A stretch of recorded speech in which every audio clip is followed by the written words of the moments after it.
લક્ષ્ય ન્યૂઝ, એક નજર, એક લક્ષ્ય. કેસુડાના ફૂલનું આગમન. કેસુડાના ફૂલ સૂકવી અને તેનો પાવડર પણ બનાવે છે. વસંત ઋતુના આગમનની સાથે જ પ્રકૃતિ ખીલી ઉઠે છે. કેસુડાના ફૂલ સાથે માત્ર પ્રાકૃતિક નહીં, ધાર્મિક અને આધ્યાત્મિક મહત્વ પણ જોડાયેલું છે. મંદિરોમાં પણ ભગવાનને કેસુડાના ફૂલનો શણગાર કરવામાં આવે છે. સાથે કેસુડાના પાણીનો ભગવાનને અભિષેક કરવામાં આવે છે. ધૂળેટીના પર્વમાં લોકો કેસુડાના ફૂલના પાણીનો ઉપયોગ કરીને પણ આ પર્વ ઉજવે છે. આયુર્વેદમાં પણ કેસુડાના ફૂલ અને ઝાડનું મહત્વ અનેરું છે. હાલ ફાગણ મહિનો ચાલી રહ્યો છે અને ધૂળેટીનો પર્વ નજીકમાં છે. વસંત ઋતુમાં આગમનની સાથે જ પ્રકૃતિ ખીલી ઉઠે છે. પ્રકૃતિ પ્રેમીઓને આ સમય પ્રિય હોય છે. લગભગ તમામ વૃક્ષો પર પાન અને પછી ફૂલ આવતા પ્રકૃતિની શોભામાં ચાર ચાંદ લાગી જતા હોય છે. ફાગણ માસ પૂર્વે આવા જ એક ખાખરના વૃક્ષ પર આવતા કેસુડાના ફૂલ સાથે માત્ર પ્રાકૃતિક નહીં, ધાર્મિક અને આધ્યાત્મિક મહત્વ પણ જોડાયેલું છે. પલાસ તરીકે ઓળખાતા આ ખાખરનું આખું વૃક્ષ આગવું મહત્વ ધરાવે છે. વૃક્ષની છાલ, પાન, ફૂલ, મૂળ અને ફળ તમામ વસ્તુનું વિશેષ મહત્વ હોય છે. ફાગણ પહેલાં આ વૃક્ષ પર આવતો કેસુડો વનવગડાની અને ગ્રામીણ વિસ્તારના માર્ગોની શોભા વધારતા રસ્તા પર પસાર થતા અનેક લોકો કેસુડા જોવા અને તેને મેળવવા થોંભી જતા હોય છે. સુરેન્દ્રનગર જિલ્લાના મૂળી, થાન, ચોટીલા, પાટડી, ધાંગ્રધા, લીંબડી, લખતર જેવા ગામના રોડ પર કેસુડો જોવા મળી રહ્યો છે. આ કેસુડાના ઝાડ હાઈવે રોડ પર જોતા જ લોકોની નજર આ કેસુડાના ફૂલ તરફ આકર્ષિત થાય છે, જેને જોઈને જ આપણને હૈયે ઠંડક મળે છે. કેસુડાના ફૂલથી સ્નાન કરવાથી તેમજ તે ફૂલોથી આયુર્વેદિક ફાયદાઓ પણ થાય છે. આ વૃક્ષના મૂળ આંખોનું તેજ વધારવામાં ઉપયોગી છે.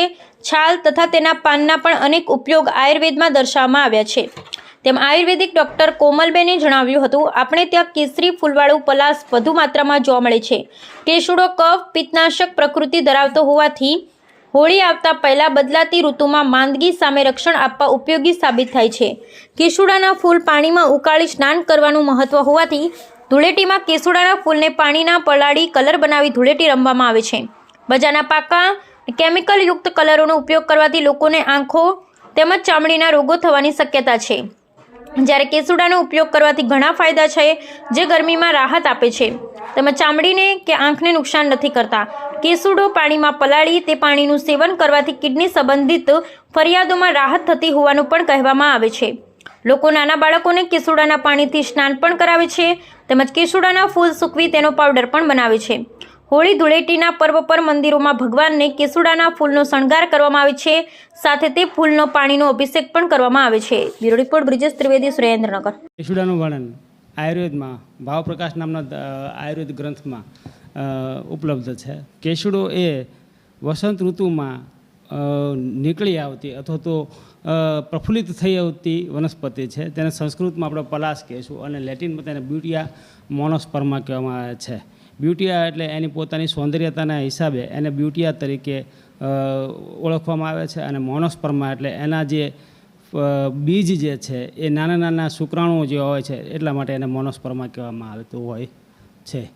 કેસુડો એ વસંત ઋતુમાં એટલા માટે ઈશ્વરે આપણી માટે ઉપલબ્ધ કરાવેલો છે કે જેના લીધે જ્યારે હેમંત અને શિશિર ઋતુમાં આપણે ગળ્યા પદાર્થો, મધુરસ પ્રધાન અને સ્નિગ્ધ પદાર્થો ખાય અને શક્તિ મેળવેલી હોય અને એ વધારે પડતી ગળ્યો પદાર્થ અને સ્નિગ્ધ પદાર્થ ખાવાથી જે આપણને ખંજવાળ, ખરજવા, પામા, કંડું અને કારતક મહિનામાં જે બાળકો કૂતરાઓને જે બચ્ચાઓ જન્મેલા હોય છે એને આપણા બાળકો રમાડતા હોય એ રમાડતા બાળકોના હિસાબે જે પામા કહીએ આપણે ખસ એ જે થયું હોય એ મટાડવા માટે એસ્પેશિયલી ઈશ્વર દ્વારા આપણને વરદાનના સ્વરૂપે કેસુડો ઉપલબ્ધ કરાવેલો છે. કેસુડાના ફૂલ મધુરસ પ્રધાન છે અને એ કફનો અને વાયુનો નાશ કરતા હોય છે. એટલે હોળીના દિવસોમાં આ ખસ વગેરે જે ચામડીના રોગો થયેલા હોય છે તે કેસુડાના પાણીથી નાહવાથી, હોળી રમવાથી, ધૂળેટી રમવાથી આપણને એ રોગોમાં લાભ થતો હોય છે. એટલા માટે થઈને ઈશ્વરે એસ્પેશિયલી આપણી માટે નિસર્ગમાં આ પુષ્પ ઉપલબ્ધ કરાવેલા છે. કેસુડાનું વૃક્ષ જે છે એ જેઠ મહિનામાં પ્રજોત્પત્તિ કરતું હોય છે, એટલે એના બીજ જે રહ્યા એ જેઠ મહિનામાં બહાર પડતા હોય છે અને કુદરતી રીતે જ બહાર પડતા હોય. કેસુડો એસ્પેશિયલી આપણે કશે ઠેકાણે ઉગાવી શકતા નથી. આપણા ભારતીય હિન્દુ ધર્મના શાસ્ત્રોમાં અને એમાંય વિશેષ વેદોમાં અત્યારે કેસુડાના ફૂલનું મહત્ત્વ, જે પલાસના વૃક્ષ, ખાખરાના વૃક્ષ, એનું મહત્ત્વ ખૂબ કહ્યું છે શાસ્ત્રોમાં. આ કેસુડાના ફૂલના સુંદર મજાના હાર ઠાકોરજી મહારાજને ધરાવવામાં આવે છે.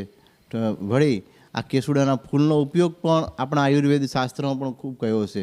કેસુડાના ફૂલથી જો સ્નાન કરવામાં આવે તો જે ગરમી પણ દૂર થાય. નાના બાળકોને પણ ઘણી પ્રકારના જે ચામડીના રોગ હોય છે એ પણ આ કેસુડાના ફૂલના માધ્યમથી દૂર થાય છે. રાત્રે કેસુડાના ફૂલ પલાળી અને સવારમાં એ ફૂલથી જો એક જળથી સ્નાન કરવામાં આવે તો એનાથી પણ ઘણા બધા રોગ દૂર થાય છે. વળી કેસુડાનું પાણી જો પીવામાં આવે તો એ પણ શરીરના પેટના ઘણા બધા રોગો દૂર થાય છે. તેમજ ભાઈઓ બહેનો બધાને આ શારીરિક રીતે પણ ખૂબ લાભદાયી છે. વળી કેસુડાના ફૂલનો ઉપયોગ આ હોળી ધૂળેટીના દિવસોમાં રંગોત્સવમાં પણ આ જળનો આ ફૂલનો ઉપયોગ કરવામાં આવે છે. માટે આ કેસુડાના ફૂલ એટલે અત્યારે ફાગણ માસની જ્યારે શુભ શરૂઆત થાય ત્યારે આપણા વિસ્તારોમાં ખૂબ સુંદર મજાના ફૂલોની શોભા પણ એવી સુંદર લાગે છે. ત્યારે આપણે સૌ કોઈ વિશેષ ને વિશેષ આપણે આ ફૂલોનો પણ ઉપયોગ કરીએ અને ઠાકોરજી મહારાજને પણ વિશેષ ઉપયોગ કરીને આપણા જીવનચર્યામાં પણ ઉપયોગ કરીએ તો જેનાથી ખૂબ લાભદાયી થશે.